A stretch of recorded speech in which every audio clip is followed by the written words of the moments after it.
At handa kaming magbabalik-balik dito sa harap ng Supreme Court hanggat hindi naglabas ng desisyon ang Supreme Court ng TRO at ibasura, ipatigil itong illegal na putang inang impeachment na ginagawa laban kay Vice President Sara. Na kapag maupo si Vice President Sara bilang Pangulo ng ating bansa, sigurado lahat silang putang ina nila ay makukulong. Mantahin mo, 5,000 ayuda lang, kailangan pa may mamatay. Dahil ang kanilang ginagawang patakaran, ayaw nila gawin sa online transaction. Dahil alam nila, kapag online transaction, hindi sila makakapagnakaw. Magandang umaga sa atin lahat! Kahit hindi maganda yung gising natin sa araw-araw, dahil si Bongbong Marcos pa rin ang nakaupo sa Malacanang. Magandang araw pa rin sa ating lahat, sa mga kababayan natin, sa lahat na mga nandito, sa mga nakikinig. Pakinggan nyo ang aking sasabihin. Ayaw ko pakinggan! Pang-5 araw na po namin dito sa Supreme Court at handa kaming magbabalik-balik dito sa harap ng Supreme Court hanggat hindi naglabas ng desisyon ang Supreme Court ng TRO at ibasura, ipatigil itong illegal na impeachment na ginagawa laban kay Vice President Sara. Malinaw na ang ginagawa ng miyembro ng Malitagang ang mga demonyo nakaupo sa Kongreso na ang kanilang purpose kung bakit ginagawa itong impeachment trial kay Vice President Sara upang gumawa ng isang paninira dahil alam nila na kapag maupo si Vice President Sara bilang Pangulo ng ating bansa, sigurado lahat silang nila ay makukulong. Kaya ngayon pa lang ay gumagawa na sila ng paraan para matigil ito. Pero hindi titigil ang sambayan ng Pilipino. Hindi titigil ang hakbang ng maisog sa paninindigan, sa panawagan dito sa harap ng Supreme Court na ibasura ang impeachment trial na ginagawa laban kay Vice President Sara. Nandito rin po tayo mga kababayan upang muli panawagan sa kataas-taasang hukuman ng ating bansa na maglabas ng desisyon sa mga petisyon ay final na mga anak ng dating Presidente Rodrigo Roa Duterte. Itong mga writ of habeas corpus na 1 taon na yung nakalipas, hanggang ngayon ay hindi pa rin naglalabas ng desisyon ang Supreme Court. Ako naniniwala sa pagiging supremo ng Supreme Court. Hindi dapat kayo maging sunod-sunuran. Panindigan ng Supreme Court ang kanilang pagiging supremo, ang kanilang pinakamataas na hukuman ng ating bansa at hindi maging sunod-sunuran sa isang adik na presidente. Hindi dapat matatakot ang mga miyembro ng Supreme Court sa isang adik na presidente. Sayang naman kung bakit pinangalanan pang Supreme Court itong opisina na ito kung sila ay maging sunod-sunuran lamang at kung sila ay matatakot lamang sa mga oligarko, sa mga puto na nakaupo sa gobyerno. Panindigan nyo mga justices, ulitin ko, panindigan nyo mga justices ang pagiging supreme nyo, yung pagiging Supreme Court nyo. Hindi kayo dapat matakot sa mga oligarko, lalong hindi tayo dapat matakot sa isang bangag na si Bongbong Marcos. Napaka-inutil.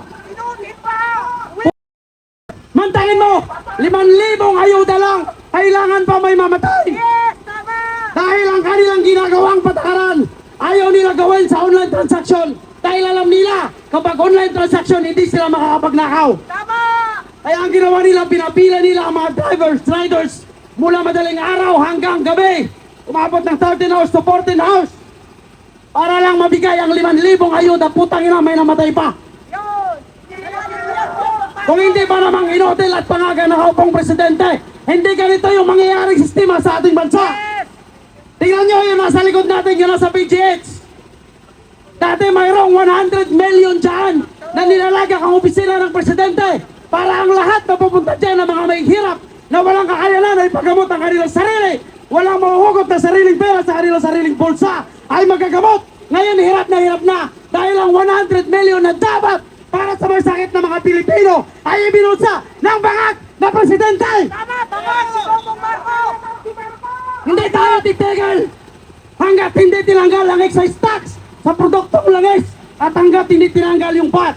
Kasi mantakin mo, kung 29% nga naman ang binabayaran natin sa bawat pagpapakarga natin ng produktong langis, napakalaking tipid yan para sa ating mahihirap. Kung hindi nila kayang ipagpapatuloy, natanggalin itong VAT kaya temporaryo lamang. Pero ano ang sabi ng bangag na presidente? Hindi nila kayang babaan ang presyo ng langis. Hindi nila kayang tanggalin itong value added tax dahil malaki daw yung mawala sa kaban ng bayan. Puta, mawawalang sa kaban ng kanilang mga bulsa. Tama nga naman ang sinasabi ng isang congressman. Hindi na tayo babayad ng pot dahil napupunta lang naman sa mga bulsa ng mga putang inang kongresista. So bakit pa tayo babayad kung ang ibabayad natin ng VAT ay mapupunta pa sa ating pamilya? Kaya hindi kami titigil. Kung pang 5 araw, may pang-6, may pang-7, may pang-8, hanggat hindi nagsasalita ang Supreme Court, hanggat hindi naglabas ng desisyon ng Supreme Court sa mga nakapending na petisyon na ipinail ng mga anak ng dating Presidente Rodrigo Roa Duterte, at hanggat hindi pinatigil ng Supreme Court ang illegal na pagpapa-impeach kay Vice President Sara, lalong-lalo na isang putang inang kriminal na kidnapper ang ginamit nilang testigo.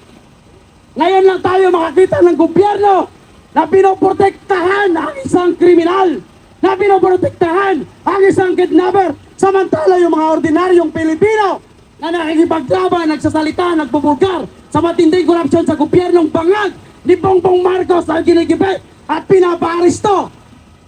Kaya sa mga kababayan po natin na lahat ng mga pulis na nandito, mabuhay kayo, pero hindi dapat kayo sumusunod sa isang bangag na presidente. Mabuhay ang Pilipinas!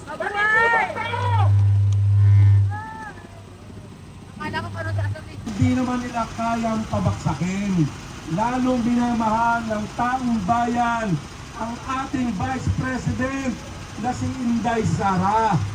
Kaya sa Supreme Court nananawagan kami, ipatigil ninyo yung sarswela diyan sa Kongreso. Hindi po yan ang kailangan ng taong bayan. Ang kailangan ng taong bayan ay political will.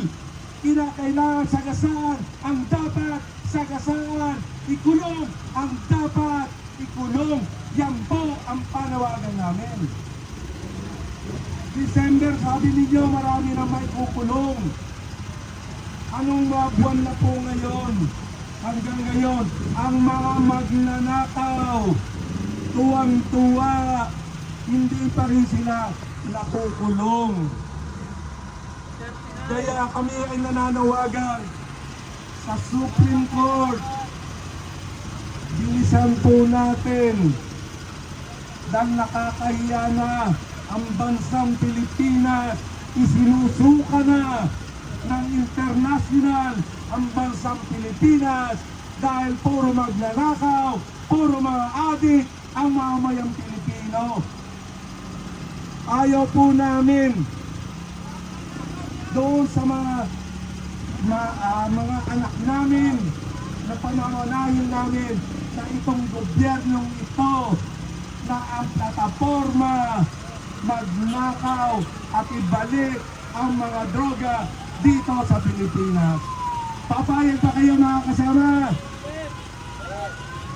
Ano ang dapat natin gawin? Kaya yan, palakpakan natin ang supporter ng VP Sara. Palakpakan po natin. Duterte! Duterte! Duterte!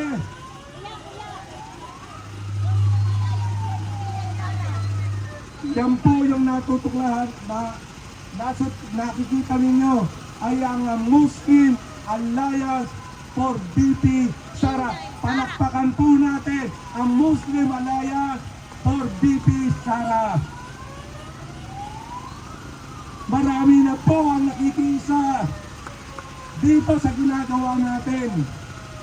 At marami na rin grupo ang nagtatayo para ibalik yung dignidad ng Pilipinas. Kaya po, sa pagpapatuloy, tinatawagan po natin si Kasamang Pag. Palakpakan po